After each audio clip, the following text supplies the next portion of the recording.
जय हिंद साथियों, मैं पूजा चौहान ट्रिकी एकेडमी में फिर से आपका स्वागत करती हूँ। आज हम वर्णमाला में आगे की क्लासेस कंटिन्यू करेंगे, आगे के टॉपिक्स कवर करेंगे। आगे के जो भी चीज़ें थी मैं आपको बताने जा रही हूँ। कल मैंने आपको वर्णमाला के बारे में बताया था कि हिंदी में वर्णमाला जो होती है आपकी स्वर और व्यंजन से मिलकर बनी होती है। ठीक है, मैंने आपको बताया था कि वर्ण क्या होते हैं। वर्ण जो होते हैं भाषा की सबसे छोटी इकाई जो होती है, या भाषा की जो सबसे छोटी इकाई, या हम एक ध्वनि बोल सकते हैं, वो ध्वनि ही क्या कहलाती है, तो वो वर्ण कहलाती है। और वर्णों के सार्थक समूह को ही क्या कहते हैं, शब्द कहते हैं। और शब्दों के सार्थक समूह को क्या कहते हैं, हम वाक्य कहते हैं। ठीक है, तो इस तरीके से हमने कल की क्लास कंटिन्यू की थी। आज हम आगे कंटिन्यू करते हैं वर्णमाला में। मैंने कल आपको वर्णमाला में क्या क्या बता दिया था। मैंने आपको स्वर बता दिए थे, व्यंजन बता दिए थे कि लेखन उच्चारण के आधार पर इनकी संख्याएं कितनी होती हैं, इनके प्रकार क्या होते हैं। आज मैं आपको स्वरों के प्रकार बताने जा रही हूँ, लेकिन उसके पहले मैं व्यंजन के बारे में भी कुछ बताना चाहती हूँ। जो छोटी छोटी चीजें हैं वो मैं आपको बताना चाहती हूँ। कल मैंने आपको द्विगुण या उक्षिप्त व्यंजन के बारे में बताया था, जो कि लेखन के आधार पर होता है। ठीक है, लेखन के आधार पर मैंने आपको 6 व्यंजन बताए थे। पहला जो था वो था कौन सा, आपका स्पर्श व्यंजन। लेखन के आधार पर जो व्यंजन थे वो पहला जो था लेखन के आधार पर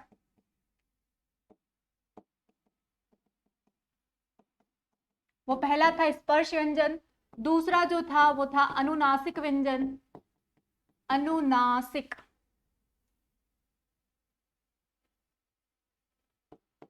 अनुनासिक व्यंजन। तीसरा जो था आपका अंतःस्थ व्यंजन था, अंतःस्थ व्यंजन। चौथा जो था वो था आपका ऊष्म व्यंजन, ऊष्म व्यंजन। पांचवा जो था आपका वो था संयुक्त व्यंजन। ये सारे के सारे आपको वर्णमाला में मैंने आपको बता दिए थे। वर्णमाला यानी कि आ से लेकर ग तक जितने भी वर्ण मैंने लिखे थे यहाँ पर, उन सभी में ये सारे के सारे व्यंजन इंक्लूड थे, मतलब उसके अंतर्गत आ रहे थे। इसके बाद में जो छठा व्यंजन था इसको कहा जाता है उच्छिप्त। उच्छिप्त या द्विगुण या अतिरिक्त या फिर नुक्ता, नुक्ता व्यंजन कहा जाता है। ठीक है, ये जो होते हैं ये वर्णमाला के अंतर्गत नहीं लिखे जाते हैं, ये अलग से होते हैं। इनकी संख्या जो होती है 2 होती है, इसलिए इनको द्विगुण कहा जाता है। इनका जो उच्चारण होता है वो जीभ का आगे का जो हिस्सा होता है फर्राटे से बाहर झटके से निकलता है, इसलिए इसको उच्छिप्त कहा जाता है। वर्णमाला से अलग होते हैं इसीलिए इनको अतिरिक्त कहा जाता है, और इनके नीचे डॉट लगी होती है इसीलिए इनको कहा जाता है नुक्ता व्यंजन। कौन कौन से होते हैं, तो एक होता है ड़ और एक होता है ढ। मैंने 3 नाम बताए थे, इसमें इसको नुक्ता व्यंजन भी कहा जाता है, यही बताना था मुझे, इसीलिए मैंने इसको फिर से रिवाइज किया है। आगे हम बढ़ते हैं। कुछ आगत स्वर होते हैं और आगत व्यंजन होते हैं, तो वो भी आप देख लीजिए कौन कौन से होते हैं। देखिए, आगत स्वर की अगर बात की जाती है तो आगत स्वर कौन से होते हैं, आगत स्वर, और एक होता है आगत व्यंजन। ये बहुत कम लोगों को पता होता है, लेकिन जिन भी लोगों को पता होता है बहुत अच्छी बात है, तो जिनको नहीं पता है वो नोट कर लीजिएगा। आगत स्वर जो होता है वो और जो हम पढ़ते हैं ना ऑक्सफोर्ड बोलते हैं हम, तो उसमें ये आधा चंद्र बिंदु आता है, तो इसी को आगत स्वर कहा जाता है। ऐसे ही आगत व्यंजन कौन से होते हैं, इसके नीचे डॉट लगा होता है, जहां भी डॉट नीचे लगा हो वही आगत व्यंजन कहलाते हैं। ठीक है, उसके बाद है क, ख,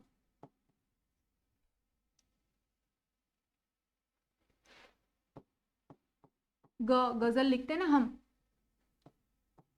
ज और फ। ठीक है, कितनी होती है संख्या इनकी, 6 होती है। अगर आपसे पूछे कि इनकी कुल संख्या कितनी होती है, तो ये कुल कितने हैं, ये कुल हैं 6, इसलिए कुल संख्या कितनी हो गई इनकी, 6 हो गई। लेकिन अगर आपसे पूछे कि इनमें से मूल आगत व्यंजन कौन से होते हैं, तो मूल आगत व्यंजन जो होते हैं वो होते हैं ये 5। इनको कहा जाता है मूल आगत व्यंजन। कितने होते हैं ये, तो ये होते हैं 5। इनकी संख्या पूछी जाती है, 5 होती है इनकी संख्या। ठीक है, तो ये व्यंजन वाला पूरा टॉपिक खत्म हो गया है। अब हम शुरुआत करते हैं स्वरों की। स्वर जो होते हैं लेखन और उच्चारण के आधार पर अलग अलग होते हैं, इनका उच्चारण स्थान अलग अलग होता है। तो हम आगे बढ़ते हैं और शुरुआत करते हैं लेखन के आधार पर स्वरों के प्रकार।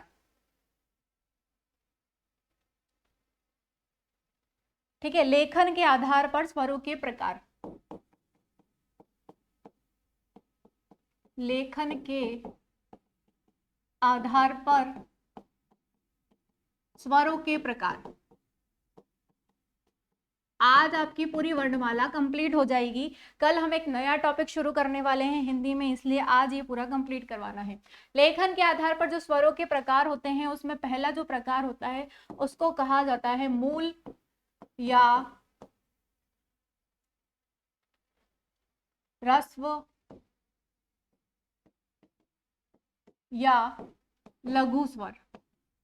ठीक है, ये कौन कौन से होते हैं? देखो, मूल का मतलब होता है एक छोटा सा बिंदु। ठीक है, लघु का मतलब बिल्कुल छोटा रूप। तो ये कौन कौन से होते हैं मूल, लघु या ह्रस्व स्वर?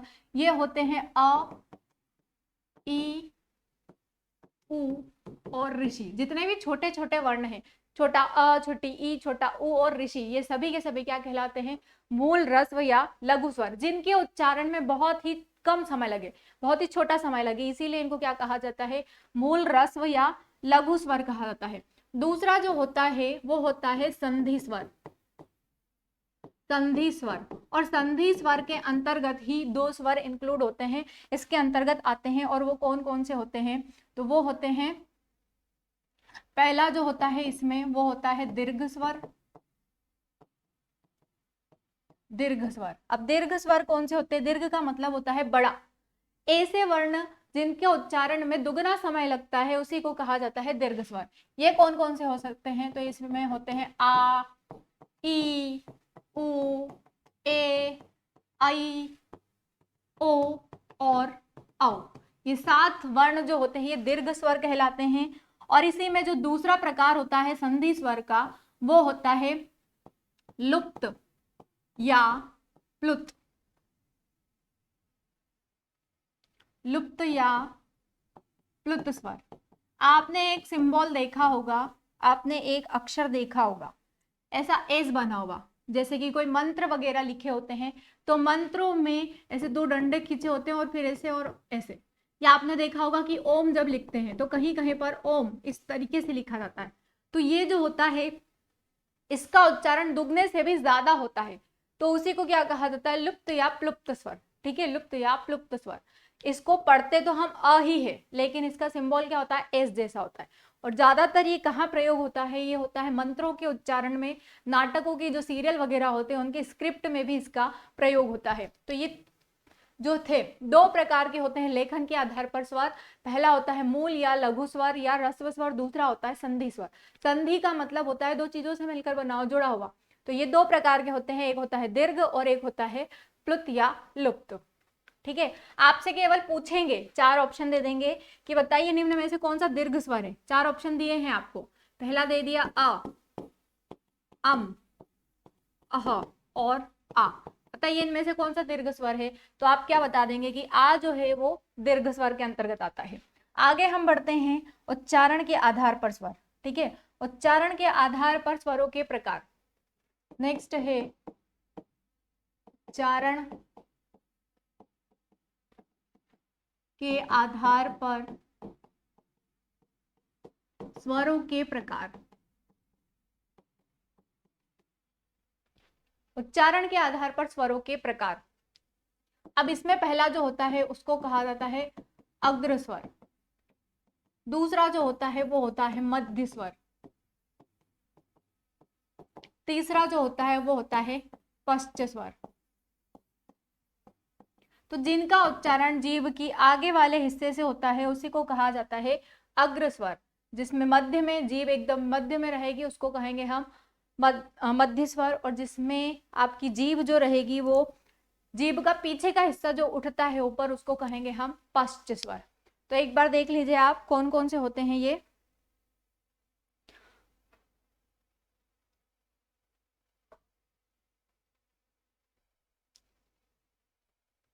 अग्र स्वर, मध्य स्वर और पश्च स्वर। ठीक है। जिस स्वरों के उच्चारण में जीभ का आगे का हिस्सा ऊपर उठे उसी को कहेंगे हम अग्रस्वर।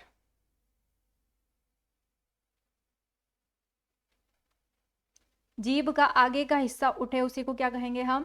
अग्रस्वर। और इसमें कौन कौन से स्वर आते हैं? इसमें जो आते हैं वो आते हैं ई और ए आई।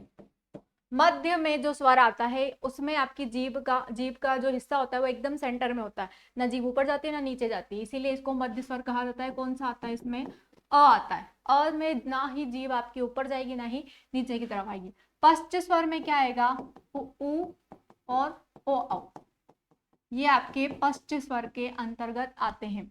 जैसा कि मैंने आपको आगत व्यंजन बताए थे, वे आगत स्वर भी बता दिया है, ठीक है। हाँ, आगत व्यंजन और आगत स्वर दोनों ही मैंने आपको बता दिए हैं। तो ये उच्चारण के आधार पर स्वरों के प्रकार है। अब उच्चारण स्थान के आधार पर भी कुछ स्वर होते हैं, तो आप उसको भी नोट कर लीजिए। उच्चारण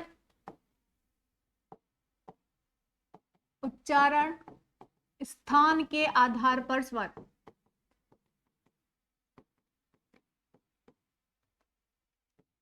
वो कौन कौन से होते हैं? तो देखिए, इसमें जो पहला होता है वो होता है कंठ स्वर।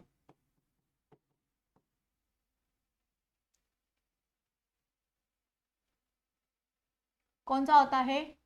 कंठ स्वर।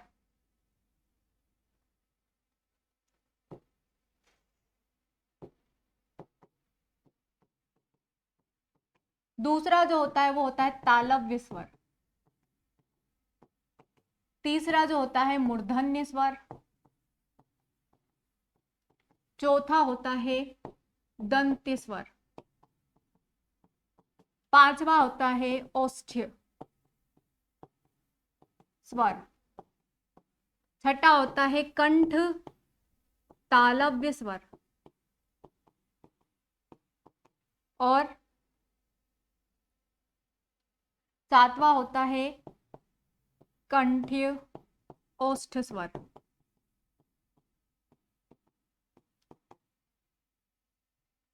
कौन कौन से होते हैं? देखिए, अ और आ जो होते हैं ये कंठ स्वर कहलाते हैं।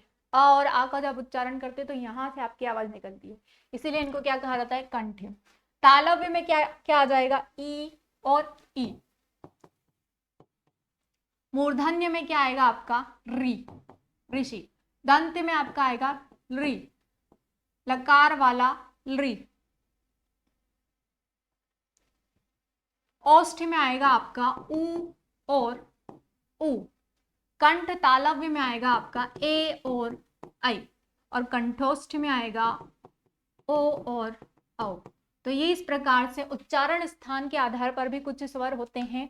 और इसी के साथ में हमारी जो वर्णमाला है वो पूरी कंप्लीट हो जाती है। यहाँ तक जो वर्णमाला मैंने आपको बताई थी एक पूरा चार्ट बना के, वो अक्सर पूछे जाते हैं एग्जाम में। लेकिन अगर बहुत ज्यादा डीप में पूछ लिया तो आपसे ये इस तरीके से भी क्वेश्चन पूछे जा सकते हैं। वैसे जो उच्चारण के आधार पर स्वर पूछे जाते हैं वो ज्यादा आते नहीं हैं, पर अब एग्जाम का लेवल बढ़ गया है तो हो सकता है आपको एग्जाम में पूछ ले।